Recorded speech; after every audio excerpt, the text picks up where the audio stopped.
जळगाव जिल्ह्याच्या दौऱ्यावरती आज आपण स्वराज्य यात्रेच्या निमित्तानं शिवस्वराज्य यात्रेचा नवा टप्पा चालू होतोय आजपासून। आज चाळीसगावपासून आमची ही सुरुवात आहे। जळगाव जिल्हा, धुळे जिल्हा, नाशिक जिल्हा, नगर जिल्हा असं आम्ही सर्व जिल्ह्यात जाणार आहोत। जळगाव जिल्ह्याचं जर मागचं चित्र पाहिलं तर प्रतिकूल परिस्थितीमध्ये आपल्याला सामना करावा लागलेला आहे। यंदा यावेळची विधानसभा कशी असणार? यावेळची विधानसभा सगळ्या महाराष्ट्रभर या महायुतीच्या विरोधात जनमत आज निर्माण झालेलं आहे। महाराष्ट्रातला भ्रष्टाचार, महाराष्ट्रातली महागाई, महाराष्ट्रातली तरुणांची बेरोजगारी आणि शेतकऱ्यांचे अनेक प्रश्न, शेतीमालाचे दर घसरणे, हे सगळ्या गोष्टींचा परिपाक म्हणून महाराष्ट्रातली जनता या महायुतीला कंटाळलेली आहे। लोकसभेत झालं त्याच्यापेक्षा जास्त जोमाने महाराष्ट्रातली जनता आज महाविकास आघाडीला पाठिंबा देते। खडसे साहेब आज या यात्रेमध्ये सहभागी होतील असं सांगितलं जातं आहे। नक्की काय परिस्थिती? कारण आतापर्यंत ते भाजपत जातील असं सांगितलं जात होतं। आज मात्र जामनेर बोदवडला ते हजर राहणार आहेत। नक्की काय?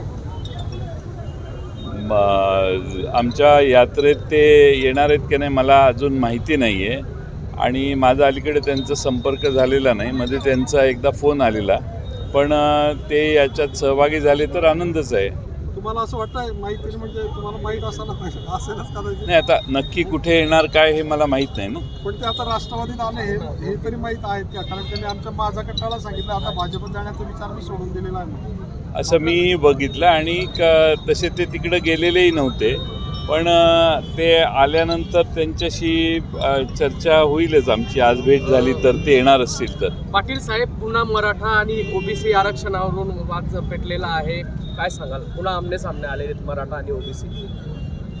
नाही, सरकारनेच या सगळ्या दोन्ही समाजामध्ये जास्त संघर्ष निर्माण होणार नाही याची काळजी घेणं आवश्यक होतं। सरकार पूर्ण अपयशी ठरले। महाराष्ट्रातले जातीतले, धर्मातले हे तिढे वाढू नयेत किंवा दरी वाढू नये किंवा दरी तयारच होऊ नये असा प्रयत्न सरकारने कधीच केलेला दिसत नाही।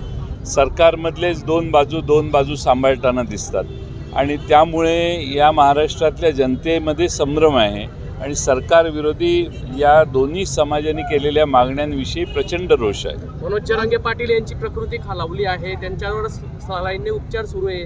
आज बीड आणि धाराशिव या ठिकाणी बंद झालेले आहे।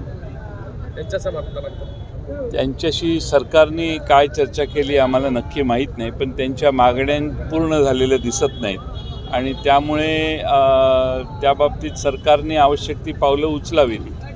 आज दिलीप खोडके जामनेरमध्ये प्रवेश करतायत आपल्या राष्ट्रवादीमध्ये, नक्की काय आहे तुमच्याजवळ काय माहिती असेल? ते तिकडे जामनेरला आल्यावर बोलू आपण। मवियाचे 80% जागा आता इथे फक्त 40 गाव 80% जागा वाटप झालेले आहेत। चांगल्या चर्चा झाल्या। आमचा एकमुखाने आमच्या जागा वाटप चालू आहे।